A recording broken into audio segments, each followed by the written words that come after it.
vida de fe es un combate. No se puede vivir la vida cristiana simplemente dejándose llevar de la corriente. No hay manera. La vida cristiana será exactamente nadar contra la corriente, contra lo que el mundo invita.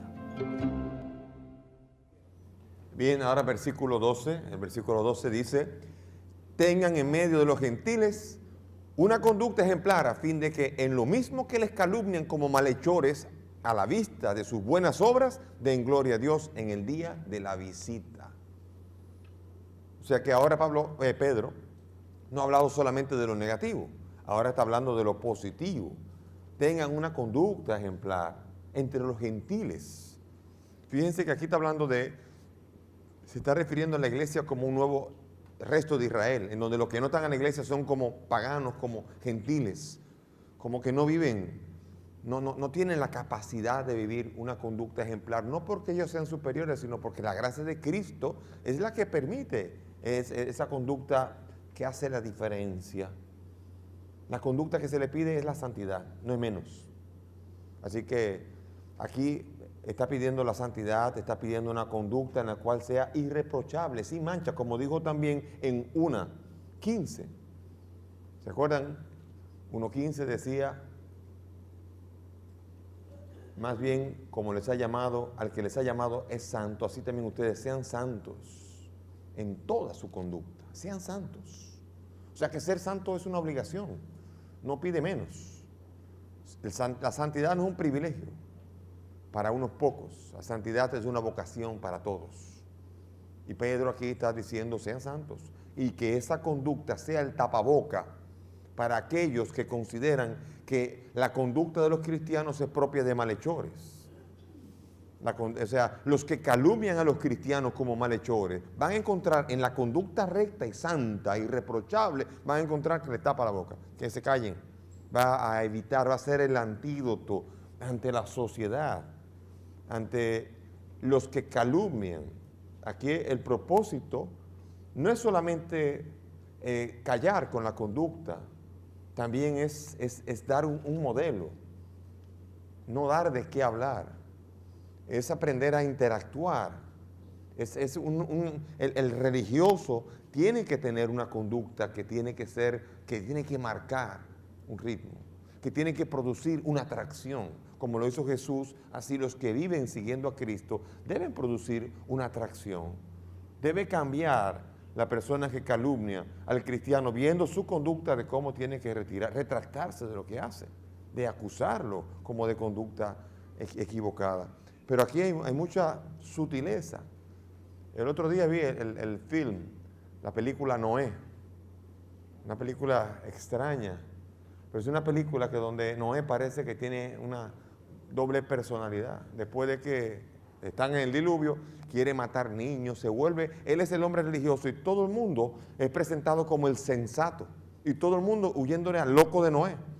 Presentado un personaje de la Biblia tan particular, es presentado como el loco, al que es mejor salirle corriendo. Si cualquiera de nosotros lo meten en esa película, hay que salirle corriendo a Noé. Entonces aquí viene la sutileza de querer presentar la vida religiosa como una vida de medio loco. Y aquí viene el punto del sacerdote, que si es pedofílico, que si los católicos son incoherentes, y así cada uno tendrá su famita que le van a tener que inculcar, y que ahora Pedro dice, no, viva de manera tal que su manera de actuar, que sea tan ejemplar, calle la boca a todo lo que está hablando, de un motivo de hablar bien, de un motivo para que usted pueda dar a entender que cómo ellos pueden dar gloria a Dios. Porque los términos aquí, a los cristianos les calumniaban. Hablaban de comerse al Hijo de Dios, imagínense. Son caníbales. Cada vez que se reúnen, se comen a un Hijo de Dios, imagínense. Beben el cuerpo del Señor, de un Señor. Se beben su sangre. Viven como hermanos, unidos en el amor. Y esto, aunque ahora ustedes y yo que somos cristianos, y son las palabras propias de la esencia del cristianismo, los paganos viven en el pecado y le reprochan a los cristianos que no viven en el pecado y dicen, como cree el ladrón que todos son de su condición, ellos viven en el pecado, ellos trancados seguramente hacen todas las sinvergüencerías que nosotros hacemos en público. Y por eso dice, no, salgan y den una conducta tal que calle la boca a todos los que calumnian a los cristianos para poder dar un modelo de santidad entre los que viven siguiendo al Señor. Y ahora viene ya la parte de la Haustafeln, que se llama el código doméstico. Ahora, por secciones, Pedro va a invitar a cada estamento de la familia, a cada cristiano, ahora va a sugerir, va a hacer una especie como de catálogo de cómo cada cristiano debe vivir ante las demás instancias. La primera va a ser con el Estado y las autoridades.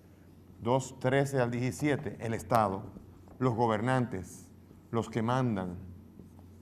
Aquí esta va a ser muy interesante, esta relación que, cómo es la moralidad pública, cómo deben los cristianos hablar. Y aquí esto se parece mucho, esta sección, al capítulo 13 de la Carta a los Romanos. Si usted lee la Carta a los Romanos, capítulo 13, todo un capítulo en el que va a reflejar la misma realidad de lo que deben ser, lo que debe ser la actitud frente a las autoridades.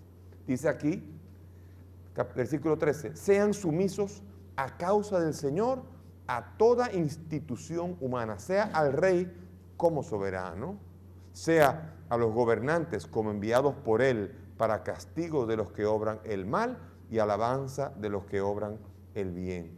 Fíjense, interesante aquí, sométanse a toda institución humana, pero no sométanse simplemente por esclavitud, sino que sométanse, dice, a causa del Señor, o sea, por amor al Señor.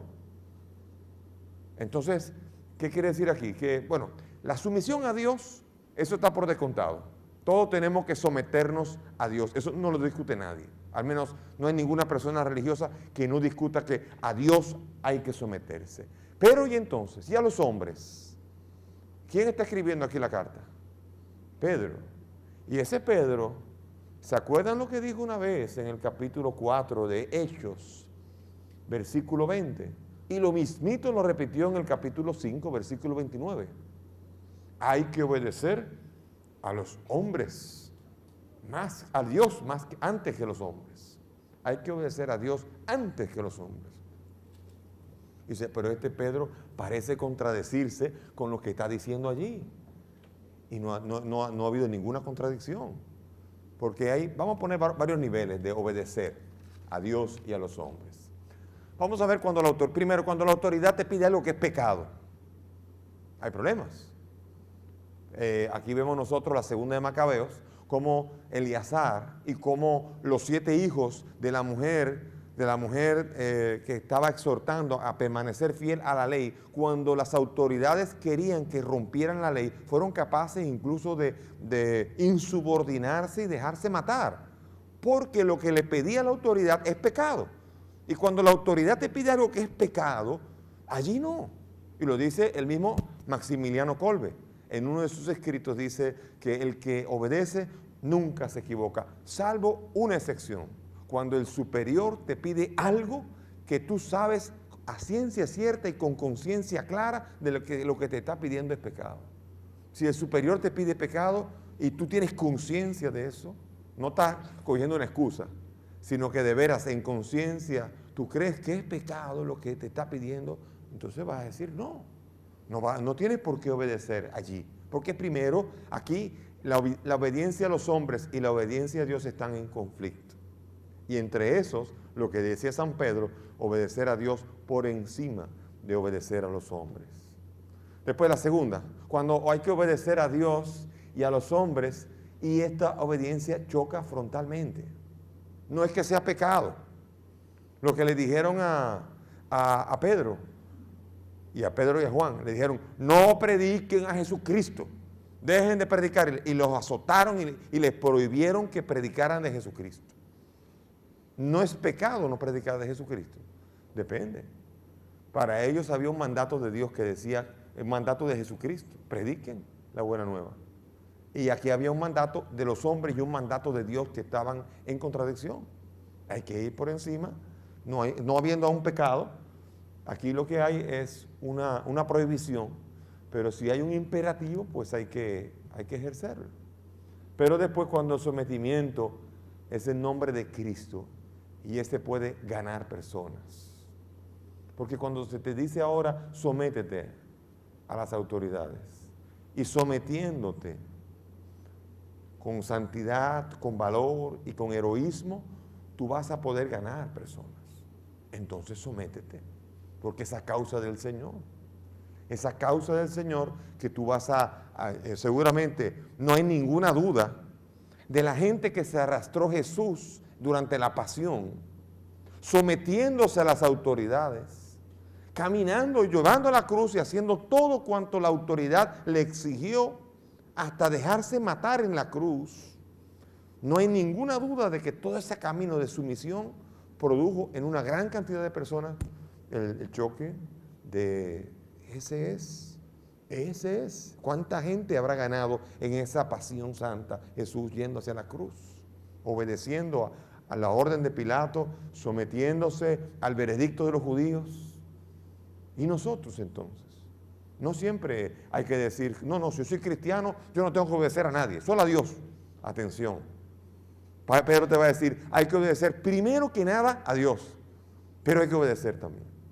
Y nadie puede pretender ganar gente si no obedece también, y no hace un camino de sumisión a la autoridad legítimamente constituida.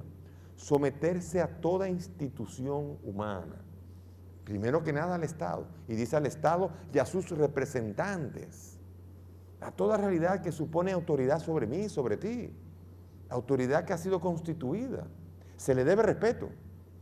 No se puede decir, yo soy hijo de Dios, puedo mandar a la porra al rey, imposible. No puedo mandar a la porra a una autoridad, no puedo hacer eso. Eso es imposible, eso no hay manera de que esto pueda hablar por sí mismo. No hay ningún signo real que pueda ayudar. No someterse a los animales, definitivamente, pero a las instituciones humanas y a los hombres, sí, a las instituciones humanas y a los hombres. No es luchar por el poder, no es luchar por el poder, pero muchos cristianos seguramente creyeron que la sumisión a Cristo incluía olvidarse del rey y olvidarse del soberano, y Pedro va a decir, un momento, no es así. El soberano y el rey son autoridades que han sido constituidas allí. Y Pablo va a decir algo más. En el capítulo 13 va a decir, Dios, no habría esa autoridad si Dios no lo habría puesto allí. O sea que hasta Pablo ve una visión más religiosa en la misteriosa instancia humana que está puesta allí para gobernar a los ciudadanos que están a su alrededor. Ser santo es una obligación. La santidad no es un privilegio para pocos, es una oportunidad para todos. Ya regresamos.